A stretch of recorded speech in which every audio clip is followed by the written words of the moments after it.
Hey, hi, we have a terrific panel this morning, and I want to get right to it, and I want to get to questions. I'm going to introduce myself here in a second, so I'm going to ask myself and all of our speakers to try to be brief in our opening presentations.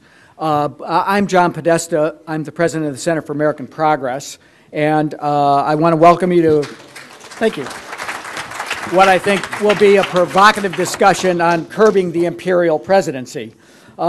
Unfortunately, Congressman John Conyers has a busy schedule on the Hill this morning and will not be able to join us, but we are pleased to have his senior staff, my good friend Burt Wides from the Congressman's office, who will give a presentation of his own. Burt is, I will introduce him later, but tremendously experienced in these matters going back to the 1970s. In addition to Burt, we have three distinguished panelists, Joe Wilson, Joe Conason, and Marcy Wheeler. Give them a hand, to provide some perspective on what individuals in the press can do to hold the administration accountable for its actions. I'm sure there'll be no shortage of good opinions on this panel. Let me start by providing a bit of context, and then I'm going to turn it over to our panelists. Considering that our current president, vice president, attorney general, and most of the White House staff appear hell-bent on reenacting the Alien and Seditions Act for the War on Terror, curbing the Imperial Presidency seems like an appropriate, if somewhat understated, task for a morning panel. Journalists date the president's attempts to expand the reach of executive power to the early days following September 11, 2001. But I think the truth is that from his first days in office, President Bush and his administration, I think led particularly by the vice president, has attempted to accrete power to itself at the expense of the other branches of government and of the American people, all under the veil of secrecy. Within a week of the inauguration, again, more than almost 9 months before September 11th, the vice president was giving speeches lamenting the diminished ability of the president to act free of congressional checks and balances that began during the Nixon and Ford administrations. I guess wisdom didn't really rub off on Vice President Cheney during his service in those administrations. In January of 2001, he professed his determination and that of President Bush to restore the supremacy of the executive branch in decision-making. What followed was, for example, his energy task force, conducted in secret and immune from oversight by the Congress or the Government Accounting Office.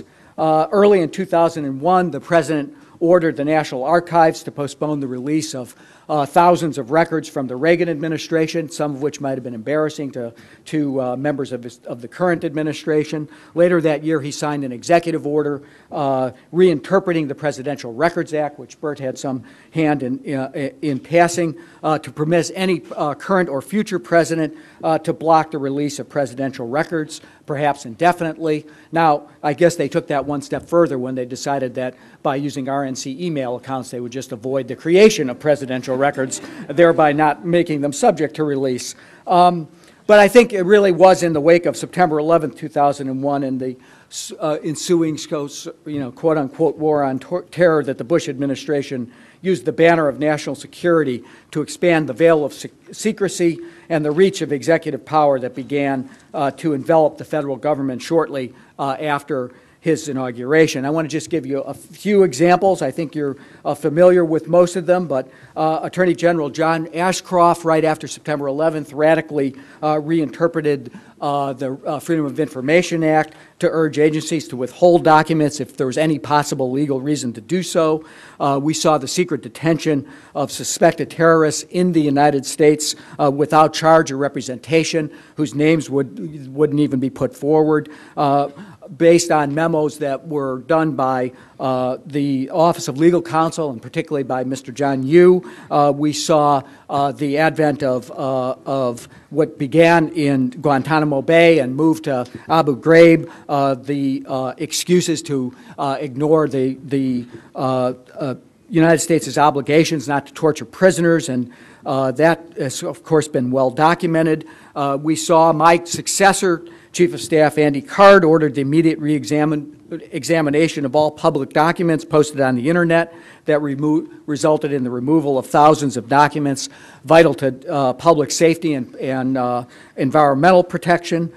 We saw the secret authorization, now again well documented, of the National Security Agency's program to eavesdrop on domestic phone calls and emails without obtaining a valid warrant under the Foreign Intelligence Surveillance Act. It's hard to imagine John Ashcroft being a civil liberties hero, but even in that occasion, he had to stand up to the abuse that was coming and directed from the White House. The list goes on and on: military tribunals, the treatment of enemy combatants, the elimination of due process. And I think a couple of things that maybe get less attention, the proliferation of signing statements of major bills, claiming authority to ignore the will of Congress of the bills that he just signed, and of course the latest controversy over the firing of the 8 U.S. Attorneys and now the subsequent claims of executive privilege denying access to documents about what really happened. So, intolerant of dissent, disdainful of the rule of law, quick to impugn the patriotism of others, the Bush White House acknowledges few, if any, limits on the exercise of power. And I say this as a former White House Chief of Staff.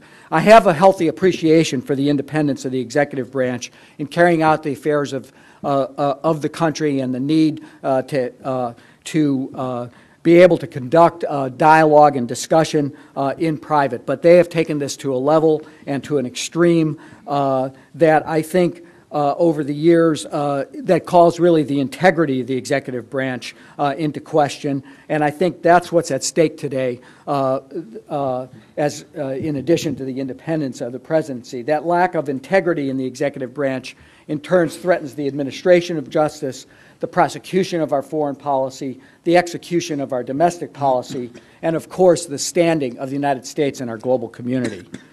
So what can be done to restore the integrity of the office of the President and properly curtail the use and abuse of executive power? I'm going to let the panelists describe in more detail their ideas on this question, but for starters, there's no question that the greater the power that the White House accumulates, the greater the need for Congress, the press, concerned citizens to engage in oversight, review, investigation, and litigation to hold this President accountable. There are strengths and weaknesses to each of these approaches, and hopefully our panelists will explore them in some detail. Congressional scrutiny in particular is especially needed to investigate allegations of misconduct by White House officials. Unlike executive branch agencies, the White House has no inspector general to investigate abuses. Only Congress can provide appropriate oversight and accountability. I think they've started to do that on numerous issues, from the war in Iraq to no-bid contracts to corruption to ethics, to the sorry saga of Alberto Gonzales, but obviously much more remains to be done. We're going to start this morning with Joe Wilson. I have to say, I knew Joe Wilson before he was famous.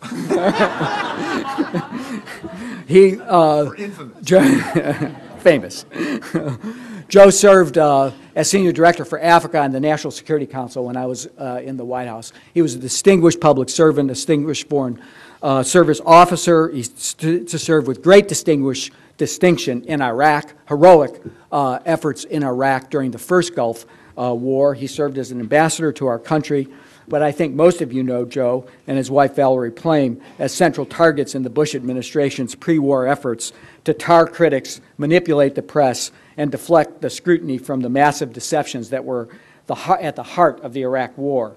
Joe's New York Times op-ed, "What I Didn't Find in Africa," played a central role in the unraveling of the administration's case for war and ultimately contributed to the most high-profile prosecution of wrongdoing by the White House.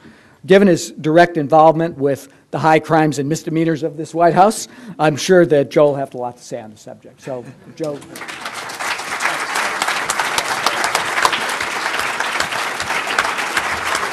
Thank you very much. Thanks, Joe. Thank you.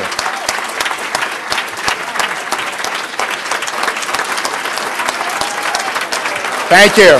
Thank you. I'm going to get choked up here. This is great.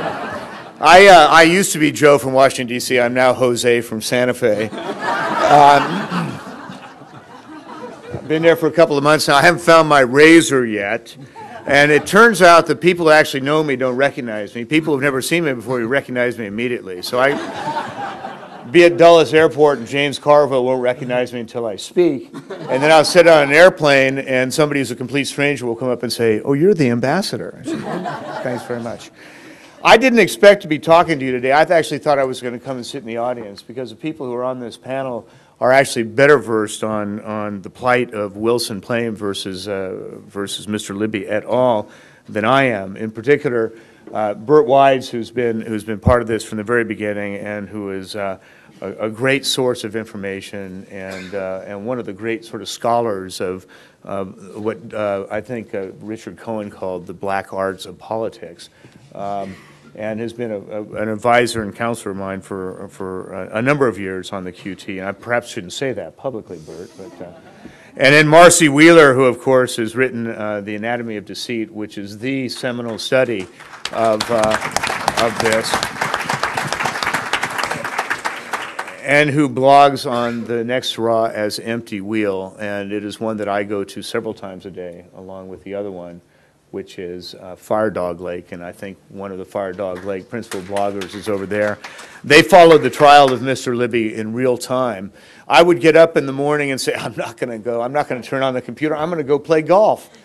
And I would turn it on just for a minute, and the next thing I knew, it would be 5 o'clock in the afternoon, and I had been able to read real time all the really interesting things that happened in the trial. And then, of course, Joe Conason, who has written for so many years and in fact produced documentaries on the efforts of these people to subvert the Constitution. And when you talk about curbing the imperial presidency, what you're really talking about is how you restore constitutional balance. How do you push that pendulum back from what is essentially a subversion of the contract of governance that has held us in such good stead for over 200 years? The Founding Fathers weren't idiots. They understood the nature of man. After all, remember, this was the age of enlightenment, an age that this administration would like to bring to a close. This was not faith-based. This was enlightenment that brought the Founding Fathers said, hey, these guys, it's the nature of mankind to usurp power. So let's put in checks and balances. Let's give the citizens rights, which actually are not so much rights as they are responsibilities. Freedom of the press is not a right to cover Paris Hilton. It's a responsibility to hold your government to account for what your government says and does in the name of the American people. The last clause of the First Amendment is no law shall be passed to abrogate a citizen's right to petition his government for the redress of a grievance. That's my First Amendment issue with his administration. Now, I didn't leak 10,000 pages of top-secret documents. My name's Joe Wilson. It's not Dan Ellsberg. Dan Ellsberg took a moral and political decision to put his liberty at risk in order to get a story out. I wrote 1,500 words in the New York Times entitled What I Did Not Find in Africa. There was no secret there. It was just a simple recitation of a trip I made at the request of my government in order to look into some allegations that Niger, the West African country of Niger, had attempted to sell uranium to Iraq. I concluded there was nothing to it. The President used that information anyway in the State of the Union address. I said, my right as a citizen, my obligation as a citizen is to hold my government to account, which I did in 1,500 words in the State of the Union address.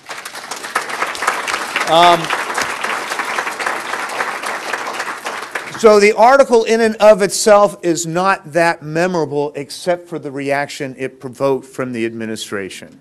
And it's really very heavy-handed and rather outrageous way. George Orwell once said, in times of universal deceit, simply telling the truth becomes a revolutionary act. So when you think of the 1,500 words in the New York Times, it is not the content of the article that was so important. It was the times in which we live in, the times of universal deceit being practiced by an administration which essentially exists to subvert our democracy and our way of life. It's as simple as that. And that's the fight that we've been in now. Now, everybody says, well, the pendulum will swing back, don't worry. That was sort of the complacent view when we began sort of looking at some of these outrages on the part of this administration. Warrantless wiretapping, it's not going to affect me because my name is Wilson, it's not Hussein. In fact, I'm told that it does affect me. I'm told that I may well be one of those who is being wiretapped without warrant. To which my response is, what a complete and utter waste of the American taxpayers' money. Because anything I have to say to my government, I will and have said, and generally at pretty high volume. Some of you may watch Meet the Press. At one point in one of my interviews with Tim Russert, there was the gotcha moment when he was going to ask that question that was designed to make me turn red and break out in a cold sweat. And the question was, Ambassador Wilson, it's been reported that in Iowa a couple of weeks ago, you said of the Vice President, and then he looked down ponderously, and then he looked up, and then he said, well, you called him a lying son of a bitch, a lying SOB. What do you have to say about that? To which I responded by folding my hands and leaning forward and saying, Tim, frankly, that's about the nicest thing I've had to say about the Vice President in several months at least. Because this is still a country where the citizenry can get up every day and call the President, the Vice President, the Secretary of Defense, the Secretary of State, and anybody else in the administration lying sons of bitches and live to see the sun go down that afternoon.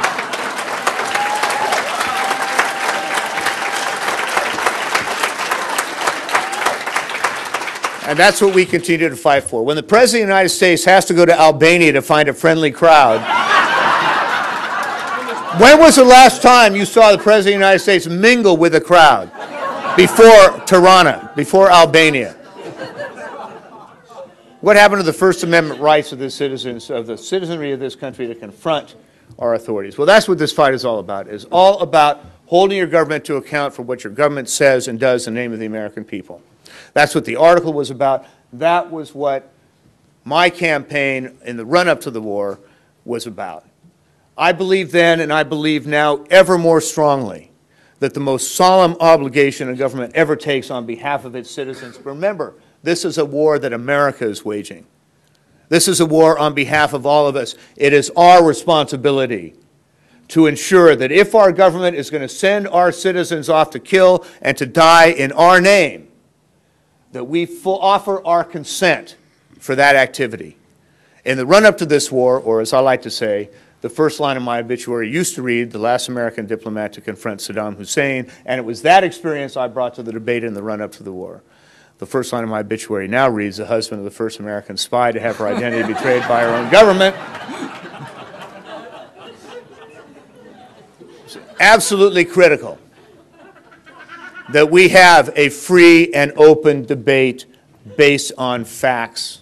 And it ought to be facts that determine who stays in or is forced to leave the public square in these debates, not ideology. Because after all, we're talking about things we do as Americans, not as Republicans or Democrats, but as Americans. Those kids who are being killed in Iraq are being killed as Americans. Those Iraqis who are being killed by Americans, not by Republicans or Democrats. We owe that to them. We owe that to ourselves. And we will not be able to do that if, in fact, you have the Imperial Presidency that determines what you can say, how you can say it, and who will say it. That's what this fight is all about. You cannot, the pendulum will not go back by itself. You have to lean on it. And if there is a lesson from our experience, it is that as citizens, we leaned on that pendulum.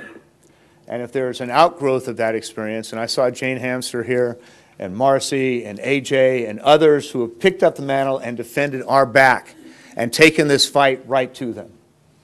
And I'm most appreciative of that. Thank you.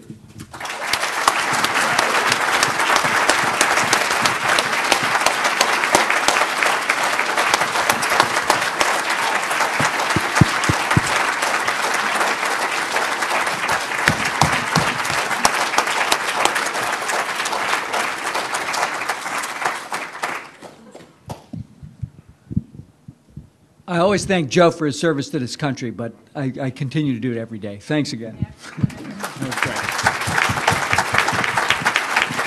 Most of you know John Conyers, who we are privileged as Americans to have now chairing the House Judiciary Committee. He's a wonderful champion of liberty. He's been a powerful voice for truth and honesty in government. Maybe some of you don't know Burt Wise. I've known him also for a very long time. We first met in the 1970s when he served on the Senate Judiciary Committee. Burt started his career with Senator Phil Hart. For those of you who are younger in the audience, the Hart Senate office building's not named after Gary Hart. Phil Hart was really one of the great champions of progressive causes in America. He went on to serve Senator Ted Kennedy, President Carter. He served on the Church Committee. He was really invented oversight of the intelligence agencies, which we have subsequently forgotten. He was instrumental in writing the statutes that the Bush administration keeps ignoring, trampling, or shredding, like the Foreign Intelligence Surveillance Act and the statute that prevents agencies from invading newsrooms without a strong factual basis. So Burt has been a tremendous champion of civil liberties and civil rights, and he actually decided to end a long and successful career in private practice and joined Congressman Conyers so that he could pursue the kind of oversight this country needs and that the congressman is now providing. So please join me in welcoming Burt Wise.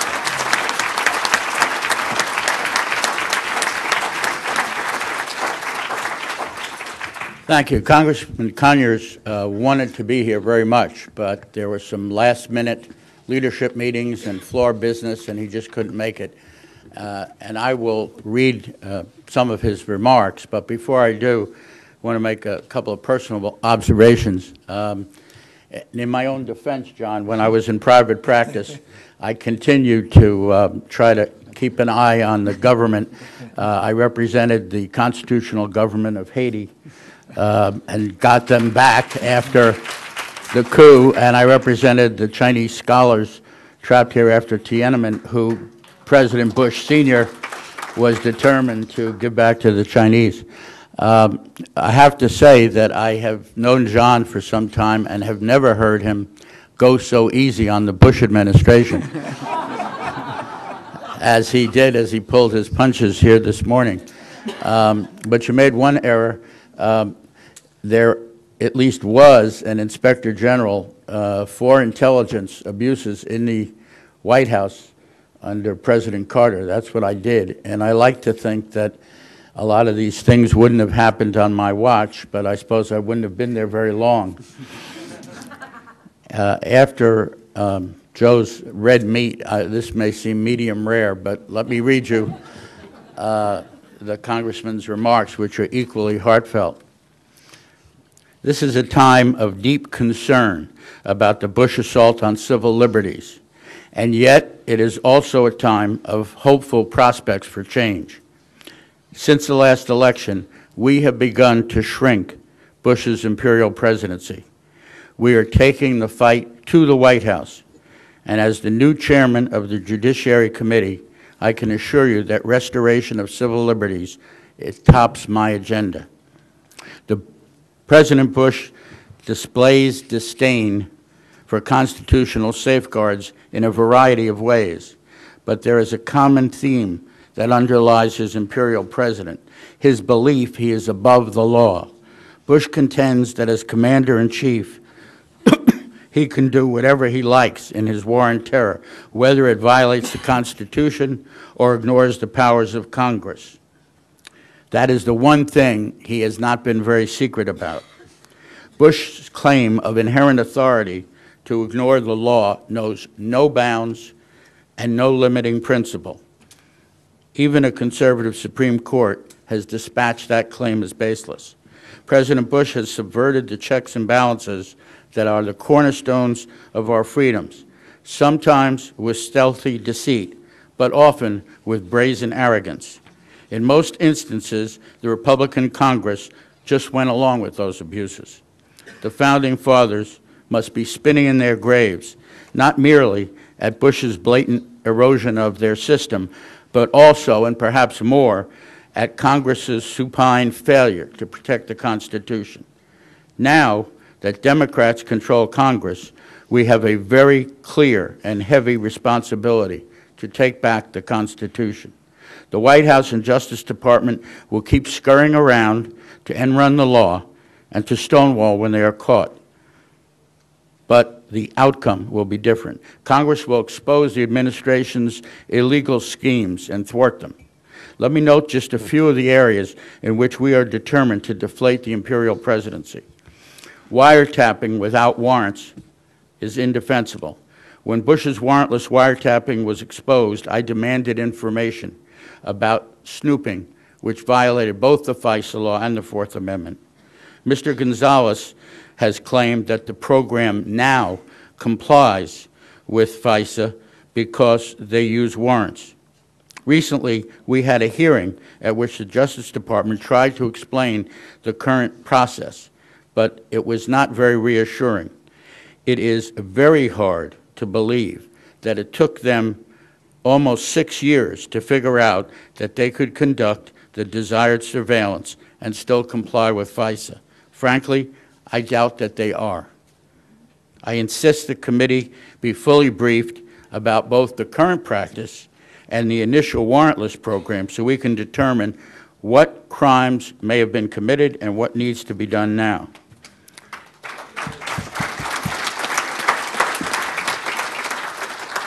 Torture of prisoners by any other name is still torture. I introduced a bill to end U.S. torture in the last Congress, but the law enacted, as you know, left the President leeway to define acceptable interrogation. When we use torture, we not only violate international treaties, we dehumanize our soldiers, and we increase disrespect for America around the globe. I will fight to close the loophole George Bush opened to let himself continue torture. It is even more offensive when the government outsources torture by rendition of prisoners to countries where torture is the norm, and then pretends we did not expect that to happen.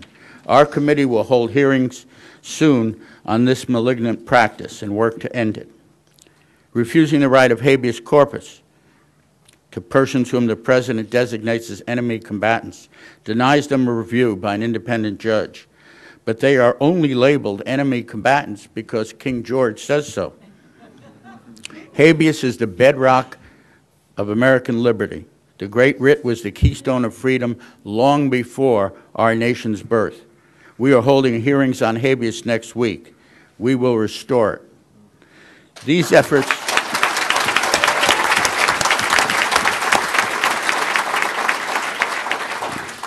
efforts will only succeed, however, with the support of citizens groups committed to the Constitution. In all the struggles in the past to pass civil rights laws, to end the war in Vietnam, to remove a crooked president, it has always been aroused citizens who pressured Washington politicians to do the right thing.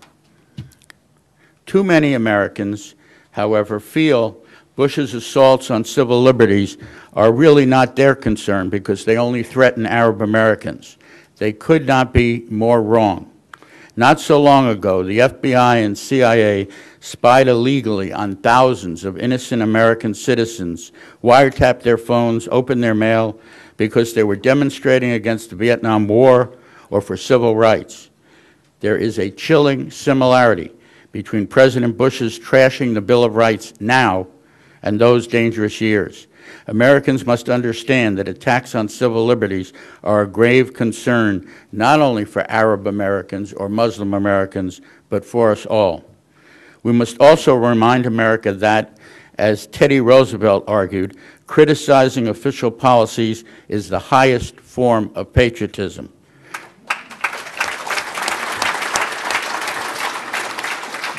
Critics of the Iraq War are attacked as disloyal to America and disrespectful of our troops. In fact, President Bush's latest defense of his policy is that if we do not stay in Iraq as long as necessary to win, it will dishonor the sacrifice paid by our fallen soldiers. On that theory, of course, we would still be fighting in Vietnam, and for that matter, in Korea. More important, I doubt a single one or any of our fallen soldiers would want one more of their comrades to die in their name. Instead, we should recall the giants of American history, like Daniel Webster, Henry Clay, and Abraham Lincoln, who each opposed a foreign war and called for their end even while our troops were in battle. They all took their congressional constitutional duty seriously. Now this Congress must do its duty and end the worst excess of the Imperial Presidency. No matter how hard progressives work for our causes, however, none of these goals will be won unless voters can elect representatives of their choice and hold them accountable. Democracy requires fair elections in which every eligible citizen can vote and leave their vote fully counted.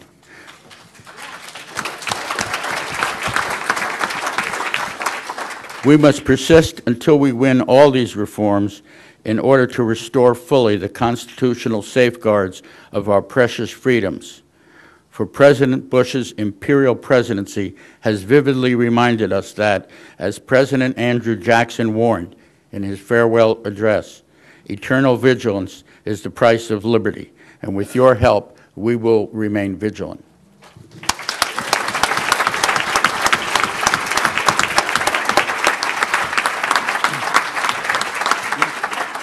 Thanks, Bert. Our next speaker is Joe Conason. I'm sure many of you here have read Joe's books and articles. He's a national correspondent for the New York Observer, a columnist for Salon.com. He's the director of the Nation Institute Investigative Fund. He's had several bestsellers. His latest book, It Can Happen Here, Authoritarian Peril in the Age of Bush, was released in February of 2007. And immediately following this panel, you can go get Joe's book signed and help that book become a bestseller also. Maybe it is already. I don't know, Joe. His writing and reporting have appeared in many publications, including Harper's, The Guardian, The Nation, and The New Republic.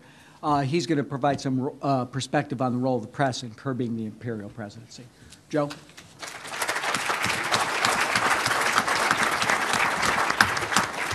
Thanks, John.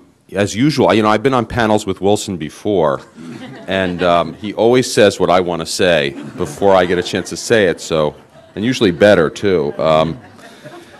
I wasn't fully aware that this was supposed to be my subject today, and I will plead ignorance because my wife gave birth to twins 11 days ago, and I wasn't, thank you, and I might have missed the email where I was told what I was supposed to talk about while I was, holding a bottle, but it is something I can talk about. First, I wanted to say, I have to say that it's incredibly exciting to see so many people here at this conference. The folks at CAF and CAP and the other groups that have put this together have been toiling hard for a long time, and often at moments when I don't think they were in despair, but they didn't know whether all of their work was going to be fruitful or not, and it's great to see something like this happening. It means a lot. And I particularly remember, a couple of years ago when the people at CAF were really in the trenches fighting the fight against Social Security privatization, at a time when the president was riding high. He had just been reelected and taken his oath of office. And if you look back, I think history will show that that move was when he began to fall in the polls permanently. But that was a tough battle, and I just want to thank them for having me here and for all the work that they've done. It's just amazing. Now, I don't think anybody in this room has any illusions, or maybe there is somebody in this room who has these illusions about the quality of the mainstream press in America today.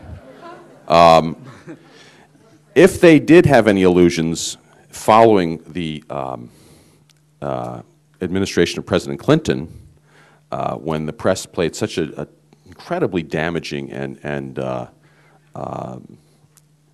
I would say terrible role, actually, in trying to bring down the president in concert with what Senator Clinton once called the right-wing conspiracy. But if you still harbored those illusions after the 1990s, you would have lost them in the run-up to the Iraq War and everything that's happened since then. Because it's very clear that in the years, as we were moving into the war in Iraq, we had what amounted to a cheerleader press.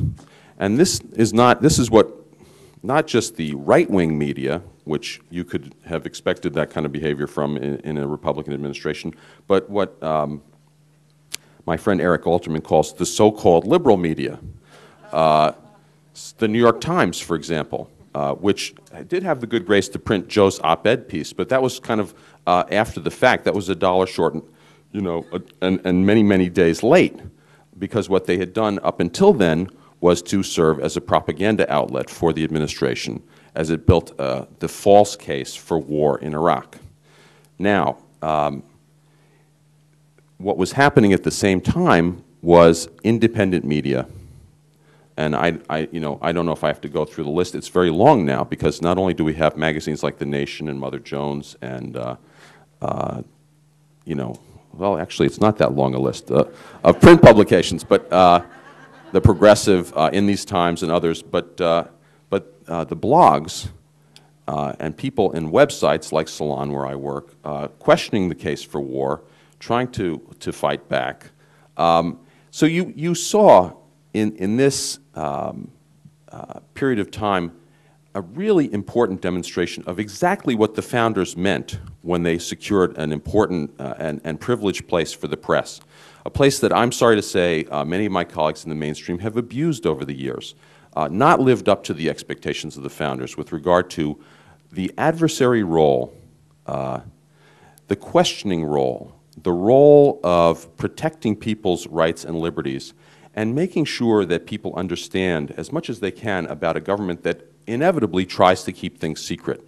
And John kind of alluded to this, but every government tries to do that. Every government has reasons why they think certain things should be kept from the public. Sometimes they're right, often they're wrong. It's one of the contradictions that the founders foresaw, as Joe mentioned. And it is the job of the press not to cooperate in keeping those things secret, but to try to ferret them out and present them to the public so that the public is able to make decisions in a democratic forum, that is, decisions that are based on real information in real time.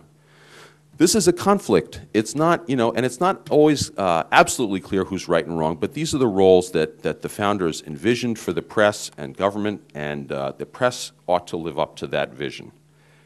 The fact that it failed to do so has never been more starkly illustrated than in the Wilson case, as a matter of fact, and Marcy may very well talk about this. She knows much more about it than I do, but as a reporter and columnist who wrote a bit about the Wilson case as it was happening, it could not be more clear that you had the major institutions of the press, the mainstream press, on the side of the government.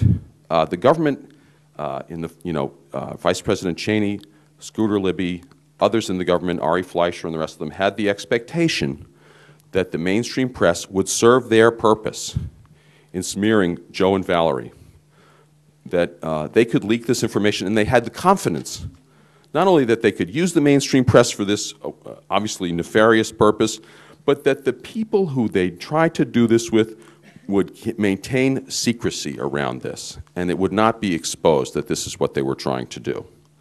To me, this was a really significant betrayal. I've written about what Judy Miller did, and I'll tell you there are people in the mainstream press who very much agree with our point of view. When I wrote about Judy Miller's agreement to give Scooter Libby a false identity if she wrote about the Wilson case, to describe him as a congressional aide rather than someone from the White House. This was an incredible betrayal, not only of the readers of the New York Times, but of basic journalistic ethics. And when I wrote a column about that, I got letters from New York Times reporters saying, I'm so glad you said that. We all know that's true. And we're not happy about the management's decision as to how to handle Judy Miller's confrontation with the special prosecutor. Now, at the same time that this was going on, or roughly coterminous with that, we had independent publications. My colleague David Korn at The Nation was the first person to write about the possible violation of the Intelligence Identities Protection Act. Nobody else in the mainstream was likely to do that or take on that issue. And gradually, you know, this snowballed until finally, you know, they were forced to appoint a special prosecutor. And this was a great, great triumph for the independent media. Now, since the president's popularity has declined, the mainstream press has been doing a somewhat better job. Not surprisingly, because they are very conscious of public opinion.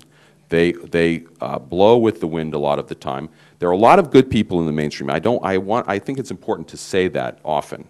There are a lot of very, very fine journalists in the mainstream who have exactly the same kinds of concerns that many of us do. But they need to be pressured. They need to be pressured just the way politicians do.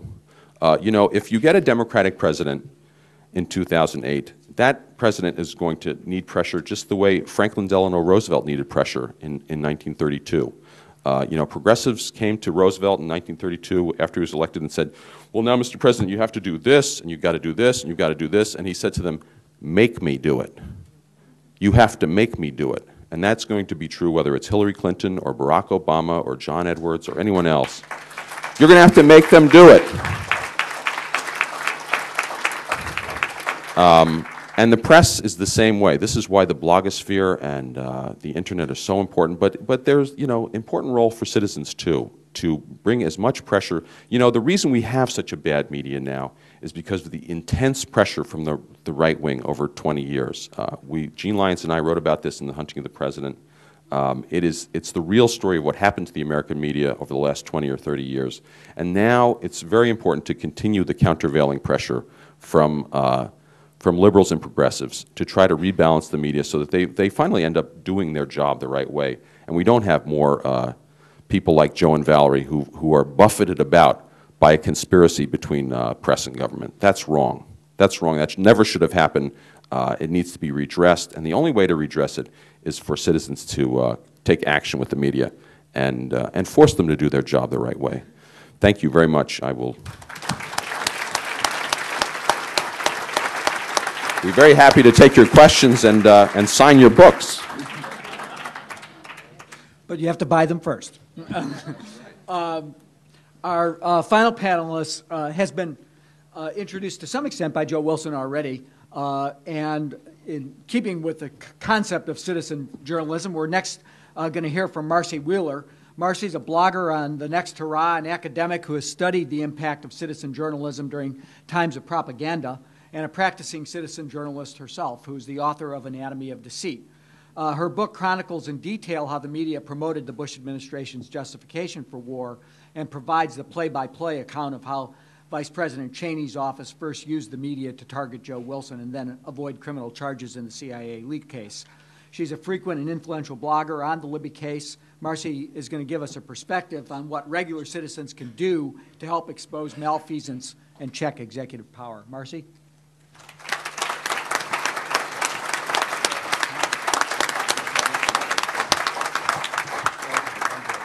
I want to take a moment first and point out the irony that we're meeting in the Lincoln Room, the first president to Imperial presidency and get rid of habeas corpus. I was a little bit intimidated when I learned I was going to be on this panel because there's a bunch of heroes and people who know a lot more than me. So I thought I'd take the moment to inject the words of somebody who also knew quite a bit about the Imperial presidency, Arthur Schlesinger, I can't say that word, who wrote the book in 1973.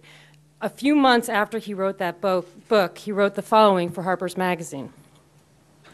We hear a great deal today about the presumably grim consequences of the impeachment of the president. An endless public trial, a people divided, a government paralyzed, a nation disgraced before the world.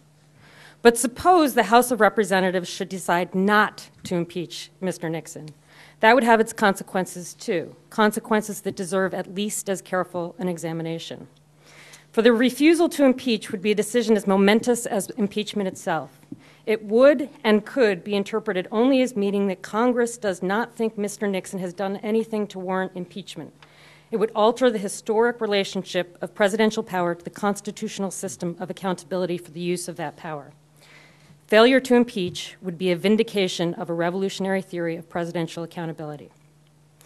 He wrote that 30 years ago. We did impeach. I think he raises really important issues about the role, the importance of Congress calling presidents on their theories of imperial presidency, but at the same time, what did impeachment of Nixon really do?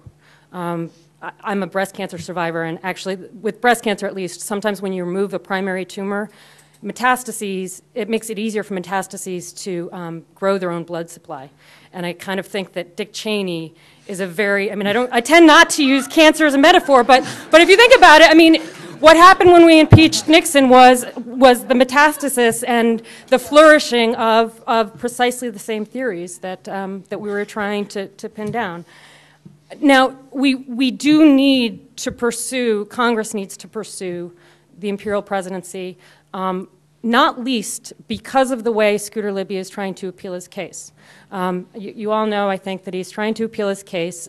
Robert Bork and a couple of the guys who wrote the justifications for torture already submitted a brief in support of this theory that I'm about to read, and it's going to go before Lawrence Silberman, maybe, who of course has been, has fixed these things for the Republicans in the past. But this is the theory that Libby's defense team is advancing to try and get Libby's conviction thrown out, based on the argument that Patrick Fitzgerald's appointment was unconstitutional.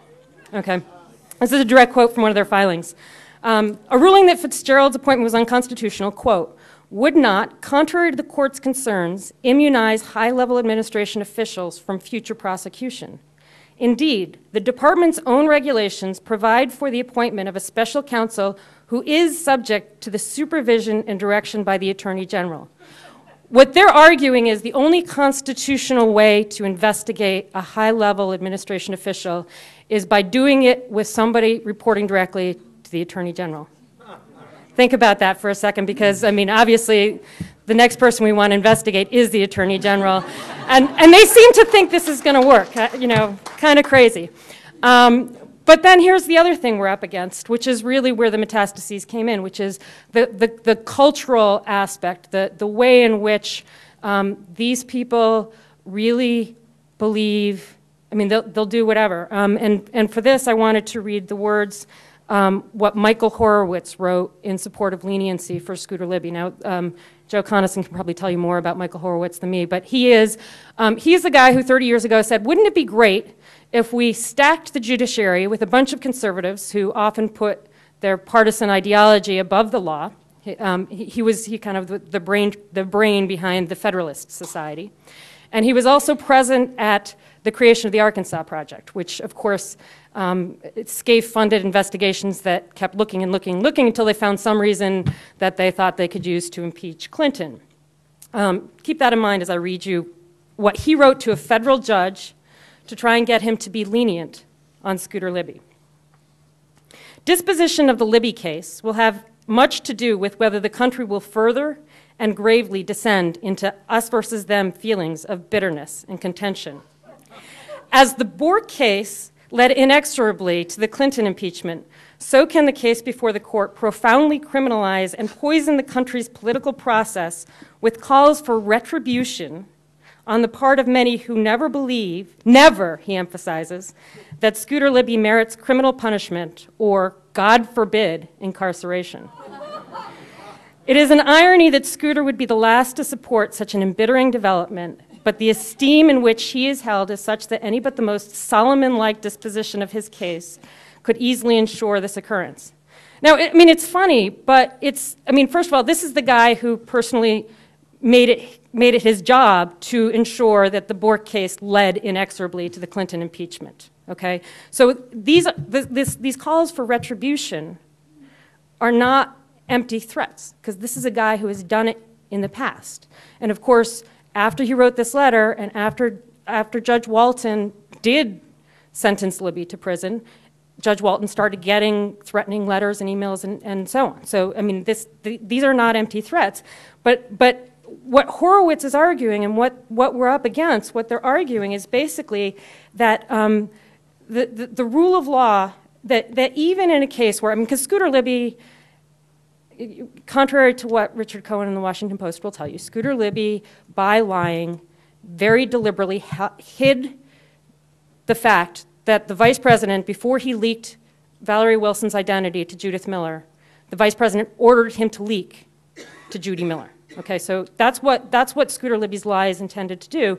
And the Michael Horowitzes of the world think that an investigation conducted entirely by Republicans and independents has no legitimacy and could merit these calls for retribution.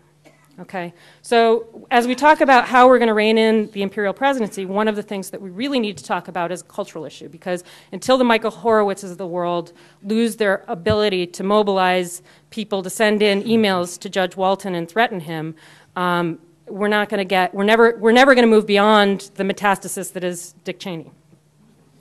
So I have a couple of suggestions. The first thing that we've got to do is resuscitate respect for the rule of law. I mean, very simple thing, but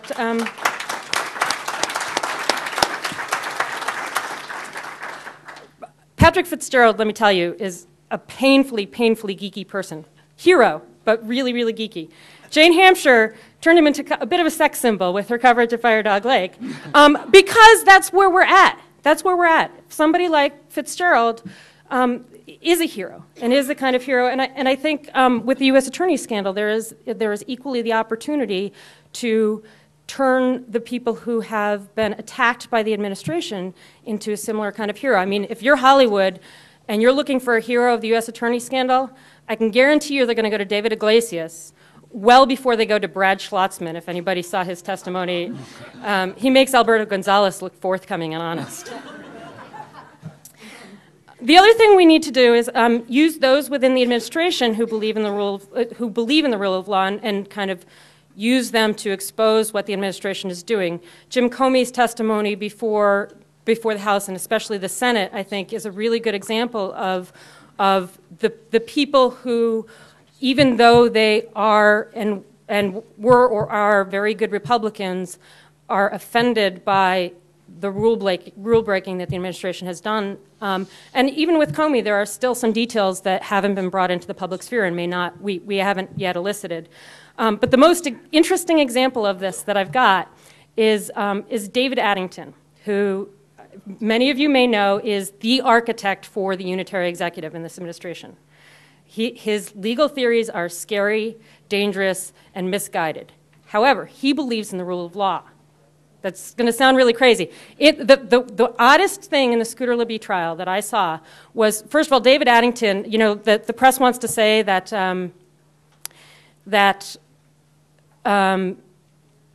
this is a fight between Scooter Libby and a bunch of journalists. David Addington single-handedly gave enough testimony to convict, because he proved that 2 days before Libby claims to have been surprised that Joe had a wife who worked at the CIA, he was asking questions, and he knew that Joe had a wife who worked at the CIA. But what I found more fascinating about Addington's testimony is over the course of his testimony, he reinforced the notion that the Vice President's counsel actually works for us. That would be a novel concept, I think, for Alberto Gonzalez when he was White House counsel. He also revealed that the Vice President's office was stamping evidence turned over to investigators with an improper classification. They used treated as top secret SCI, but Addington is the one who revealed that. And he also discussed scolding Dan Bartlett for having publicly exonerated Libby and Rove. So I find it very fascinating because the guy does believe in the rule of law in a way that is surprising for the architect of shredding the Constitution. But I'd love to see him before Congress, because I think he's an interesting witness. One more quick thing that I think we need to do is imperial presidency always comes from claims about foreign policy. And we know, everyone knows in this room at least, that we didn't go to Iraq to get rid of their WMD. We didn't go to Iraq to fight the war on terrorism. We didn't go to Iraq to spread democracy. What we haven't done is start explaining to the American people why we went to Iraq, which has everything to do with a strategy for maintaining U.S. hegemony in the world based on resources, based on the dollar being the exchange currency in the world, which always was problematic, is immoral, but more importantly, isn't going to work in the age of global warming and peak oil. So that's a conversation I think we as progressives need to start having. Thank you.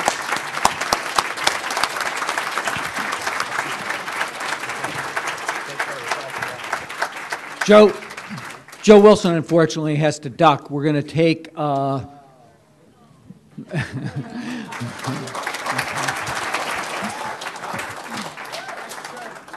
I guess I should respond. I'm also sorry that Congressman Conyers is not here, only because he's because you have to answer that question. So much better representative. No, before the question.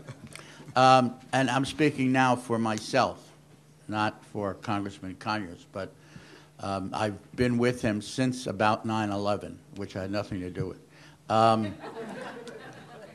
Congressman Conyers has been besieged by hundreds, maybe thousands of calls, letters, emails from early on in the Bush administration calling for him to start impeachment proceedings. He laid down the impeachment articles for Nixon, so he knows how to do it. And he's had a number of lengthy meetings with advisors and people whose counsel he seeks, some of whom are participants in this conference across the spectrum in the Democratic Party, but including way to the left. And he's explored the issues a great deal. And he's aware of the pressure and the urgency on the part of people he runs into every day. I've taken hundreds of calls. All I can tell you is it's been weighed very seriously for a long time. I've often reminded people that anyone confirmed by the U.S. Senate under the Constitution is subject to impeachment. Any cabinet officer down to U.S. attorneys and so forth. And the idea of starting below the president and working up follows your normal criminal, prosecutorial approach. All I really feel comfortable saying is that there's always a weighing of all of the reasons why impeachment not only makes sense, but may seem like a moral imperative, and in some sense is, on the one hand, and what the impact of that would be, including before, when there was a Republican Congress, but to some extent even now with the time left, versus what kind of distraction it would cause in trying to keep the focus on the misdeeds rather than impeachment, payback for Clinton, comparison with Nixon, and to weigh the potential distraction and diversion from the kinds of things that were in the congressman's remarks about trying to undo the acts, investigate the programs adequately so that the crimes can be documented, and then to change the laws and so forth. And he's aware that for a lot of people, that comes out differently, but I just want to assure you that he's been focusing on it very seriously for a long time. I want to give Marcy a shot at it. She quoted Arthur Schlesinger, and I had the privilege of serving on the Century Foundation board with Arthur, and I think his views of President Bush were about the same as President Nixon. So, Marcy, do you have any comment on that? Oh, I raised Schlesinger for two reasons. One is because I think he really gives us a perspective to look at these questions, and he says better than I think I can what the moral imperative in favor of impeachment would be. But as I tried to point out, impeachment wasn't enough, and so to the same degree that impeachment can distract the Congress, impeachment can distract progressive activists from doing the work necessary to make sure that the Michael Horowitzes of the world don't come back and retaliate or come back. In the green. I'll just, I'm Oh, sorry. sorry, go ahead, Joe. Yeah, I mean, I'll just say, I think impeachment of either the president or the vice president at this point would be a dreadful political mistake. On the other hand, what Bert was alluding to, which is the impeachment, many reasons, principally because I actually don't think that's what the American people elected the Democratic Congress to do last year. Secondly, you don't have the votes to convict in the Senate anyway. So I think it would give the administration a talking point, which is to say, this is what they're doing instead of doing what you sent them there to do. And I think that would be a mistake. However, I interpreted what Bert just said as alluding to the impeachment of Alberto Gonzales. Which oh, okay. Well, he wasn't. He wasn't. He wasn't. Alluding. But in that case, I will. Which I think is merited.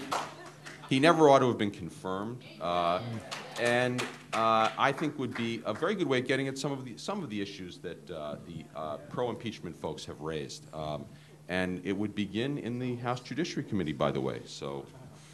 I think, and I've written a column basically saying before, several months ago, that I thought that the impeachment of Gonzales ought to be explored at least by the Democrats in Congress. And the other benefit of that is that it helps to raise these constitutional issues, which have been talked about so eloquently today by so many people. And you already have some Republicans in the Senate who've expressed their lack of confidence in the Attorney General's ability to carry out his very serious duties. So that's what I have to say about impeachment. Okay. Lady in green. Could one of you tell us a little bit more about the recent executive director that Bush signed giving himself the powers of the unitary executive in the event of a catastrophe, terrorist incident, or natural disaster, as well as the opportunity to choose the next president? Is this really true? And why isn't it in the media? It's on the White House website.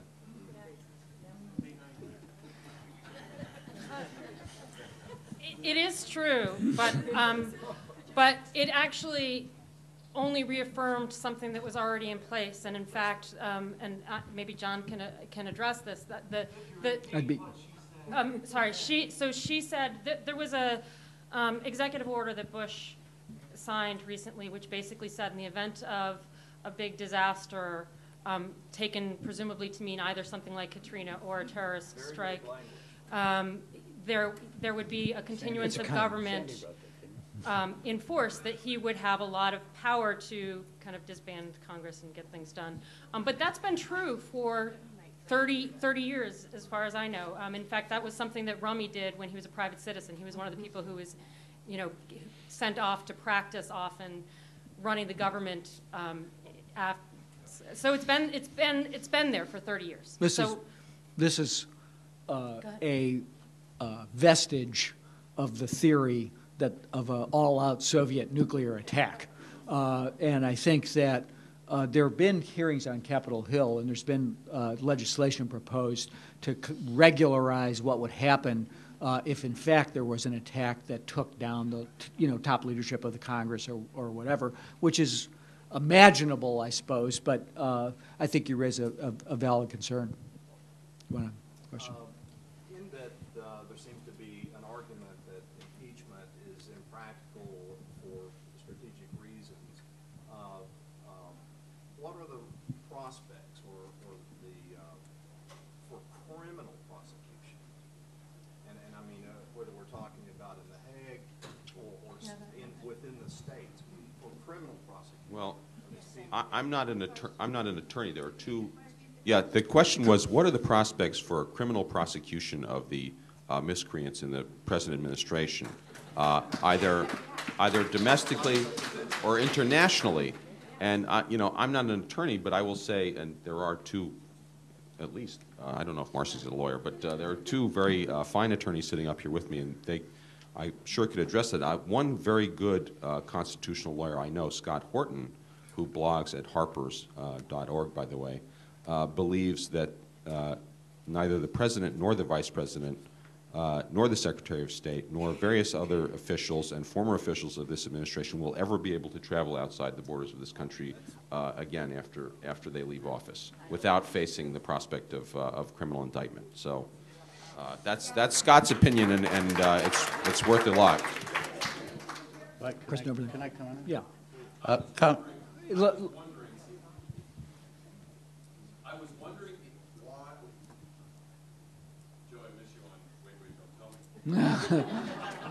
Wait, don't lie to me, you mean?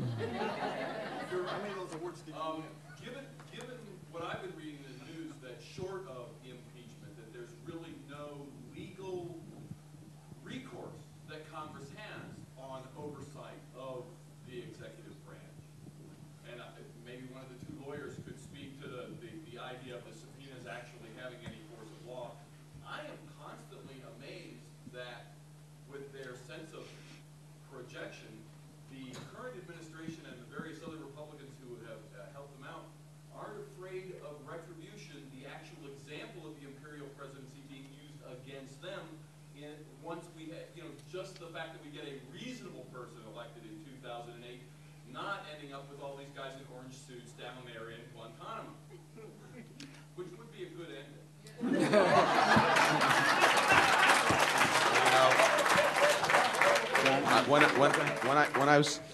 I hope Bert will address the various remedies that the Congress has to take that are short of impeachment. But when I was out selling my book, I'd go on right-wing talk radio, and the callers would call and they say, "Well, we don't mind the president listening to our phone calls because we're just, ordering pizza from Pizza Hut, and we don't mind these various incursions on liberty because we trust the president." And I said, "Well, how will you feel about these things when president is named Hillary Clinton?" And it always shut them up right away because they're all. And it's it's a very important point, and it raises another point which I think people at this conference ought to take seriously, which is that in a certain respect, these are not partisan issues. In other words, we need to have a broad coalition to defend the Constitution that includes what I like to call honest conservatives. That is to say, conservatives who agree with us about constitutional rights, and there are many of them, including some who we've had grave disagreements with in the past, like Bob Barr and Bruce Fein and others. It does mean you have to swallow hard to do it sometimes. I mean, I was asked to help a group called American Freedom Agenda, which Bruce Fein and Bob Barr are leading, to try to push forward a bill to restore habeas corpus and other rights in this Congress. And there are folks involved in that committee who I have a very, very, very strong dislike for, to be frank. However, I do think it's important that this be treated as a bipartisan or nonpartisan issue, because so much is at stake, and really all Americans ought to get behind this and isolate, both as a strategic and as a moral principle, isolate the few who really don't respect the Constitution. Bert, let me just say one word, because I've been working with the Freedom Agenda, or American Constitutional Agenda, Freedom Agenda group. And in addition, and I guess these are the people that Joe's talking about, it includes David King, who's head of the American Conservative Union, Richard Viguerie, who invented political direct mail, and there are several other big-name traditional conservatives that may join. They're really bad people. Well, you know, if you work on the Hill, as I think John will tell you, you take your allies, no permanent friends, no permanent enemies.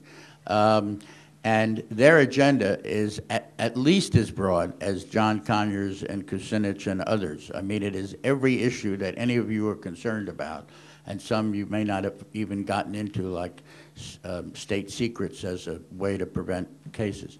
And what's really heartening, although I don't know how successful it'll be, this is not just a platform they're stating. They are embarking on a grassroots effort to get conservatives behind all of the issues that we're concerned about. But going back to the question of crimes, I should point out that Congressman Conyers, as a result of a study that he had done by the committee in the previous Congress, available as a book called Constitution in Crisis, did send to the Justice Department a long list of items that he said raised the possibility of criminal action by President Bush and Vice President Cheney, and asked them to investigate. And you'll be surprised to know that we have not heard that they're making too much progress, because you can also have a sanctioned resolution of sanction, which he also proposed for the president and the vice president. But as far as what can actually be done, in some cases, subpoenas are likely to be enforced. In other cases, with regard to questions of classification, the courts have ducked in the past. There is the power of the purse, and Chairman Obey of the Appropriations Committee is considering offering on the appropriations bill for the Justice Department withholding some funds on the condition that there be a response to requests for information and documents by congressional committees. And finally, in the Senate at least, as John also knows, you have the power of holding up appointments and nominations until they produce information.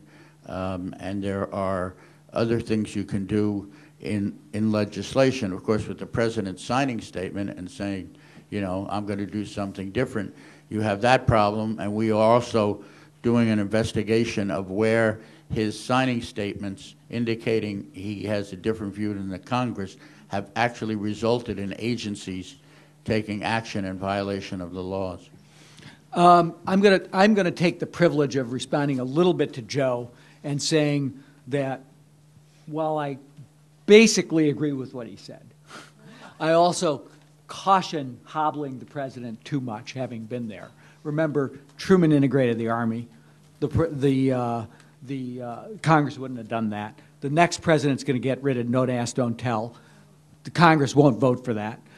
Clinton set aside more land than in the lower 48 than any president in history. The Congress was opposed to that. Civil rights wouldn't have happened. So, I mean, I think that we can go down, we could get a little crazy going down the track of really hobbling the president. John, I would agree, but there should be no limit in insisting on transparency. I totally agree with that. I totally agree with that. And I'm actually proud of the record that we had in that regard in the Clinton White House. I'm going to take one question back there. If you're real brief, one question over there. We're going to answer them both together, and then we're going to get out of here. And all the other people whose hands are up, you're going to have to grab people at the end. Go ahead. Thank you, John. I'm Bob Pritchard from Democrats.com. I think, Joe, you're completely misreading the politics of the country on impeachment. All of the polls that ask about it,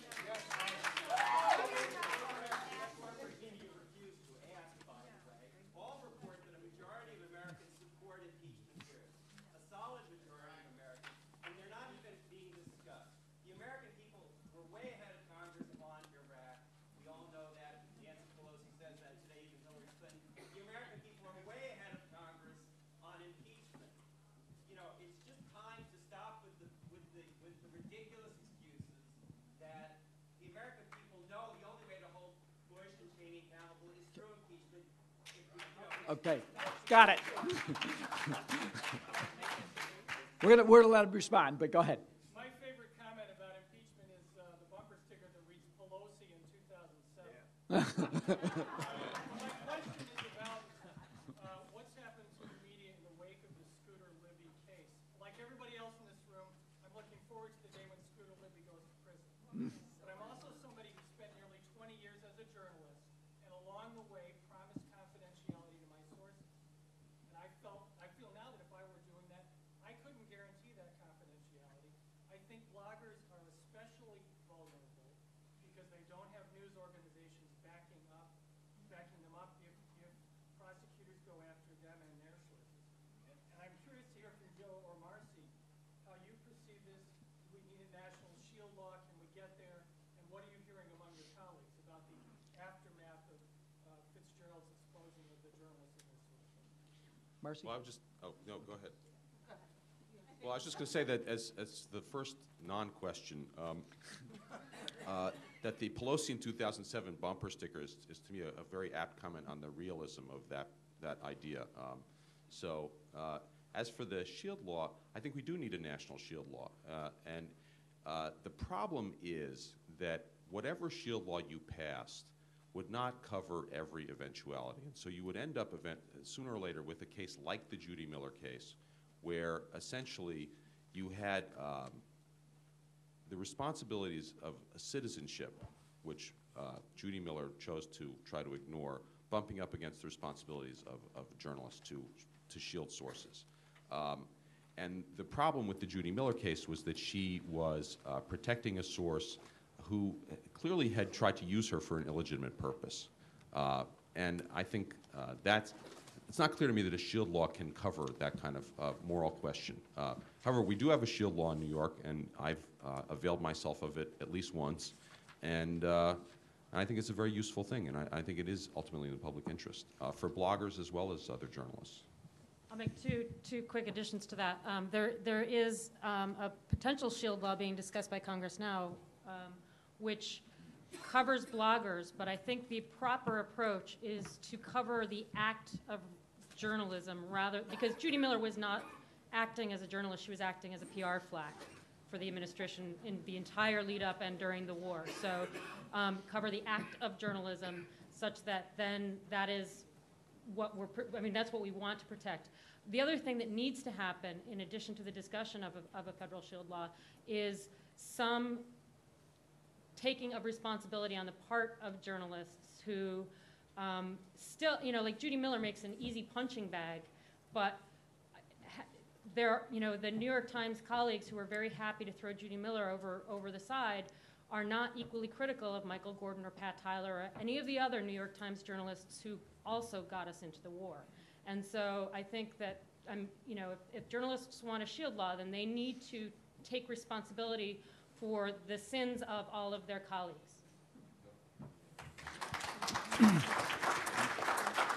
I want to thank the panel. I look forward to the enforcement of the subpoenas that Congressman Conyers and Senator Leahy issued to the White House, and we'll see where the law really stands at the end of all that. Thank you.